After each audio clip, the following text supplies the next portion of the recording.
Now, Millie Bobby Brown is releasing her debut novel, 19 Steps, and joins me now in Kylie Red. Yeah. Hey, it's a theme. It is so lovely to see you. It's really good to see And congratulations on 19 Steps. And it's a very special book to you, isn't it? Because it's stories that your grandparents told you. Yeah. My nan, she told me these stories when I couldn't sleep at night, and I think for a while, and maybe until I was 8, I didn't think they were real. And then I slowly realised that these were things that happened to her in her childhood during World War II. Gosh, it's astonishing stories, and made all the more real because they are real. You know, Yeah. that's the thing.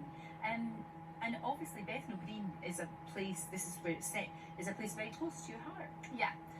It's where my grandmother lived, and I went there very frequently for summers, and I went there the other day. It was amazing just to go back and to reminisce on all that nostalgia, but it's a really important place to her and to our whole family. And the stories are, you know, incredible. I love the fact it says it shines a brilliant light in a dark moment in history. Yeah. There is a lot of heartbreak in this, but what really shines through the book is that sense of hope. Because, of course, I always think we know that it turned out all right in the end, but people going through the war didn't know whether we were going to win or not. They didn't know what was going to happen. Yeah.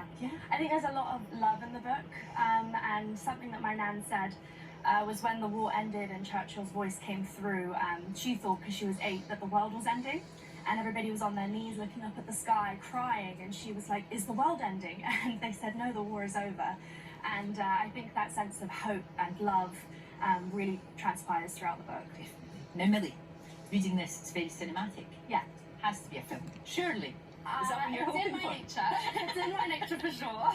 I think, yes, definitely that was the intention behind it. But, you know, naturally, I just want to create more. So, Of course. yeah, this is a great foundation. No, exactly, because, I mean, you don't just do your job. I mean, you also produce. You're very much involved with everything that you do, and always have been, and I think that's so important. Because, you know, rather than just turning up a taxi for hire, you know, kind of thing, and just turning up and doing it, and that's fine, but it means so much more to you, doesn't it? I think I'm, very gravitated toward things that mean something to me.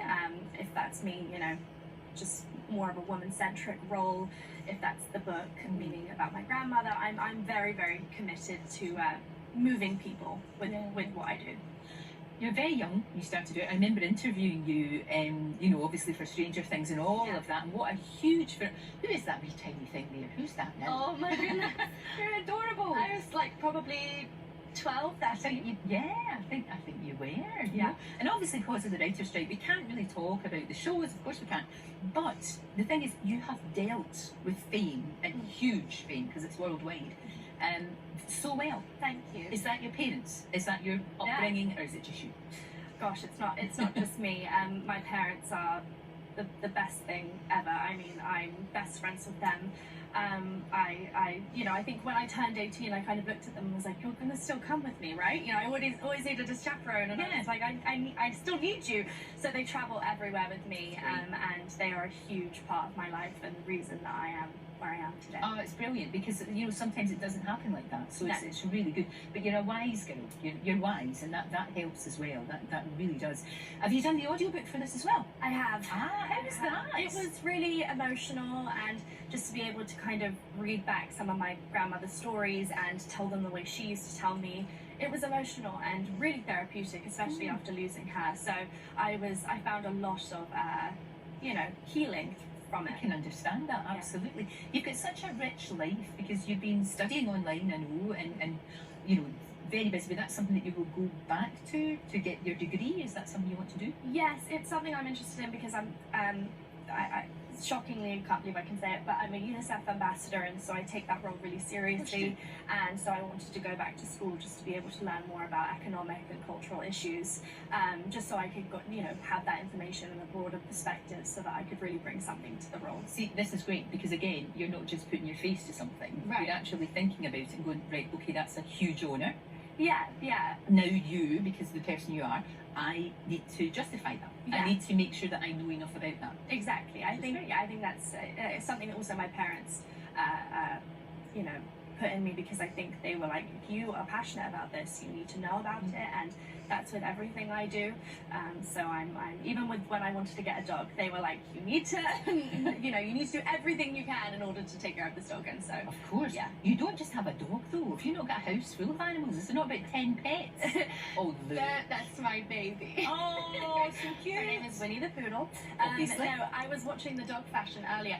Yes. I'm all about that. Although, it has to be like, accessible and good for them. That's me with my rabbit. Yeah, I have a pony and a donkey and all things. I love animals, and I almost didn't get here because I think I saw Vogue's dog. Yes. And I didn't get here on time because of that. Yes.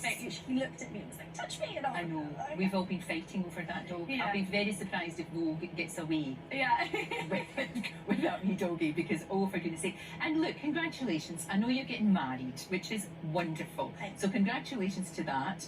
And your father-in-law is going to be John Bon Jovi. That is so...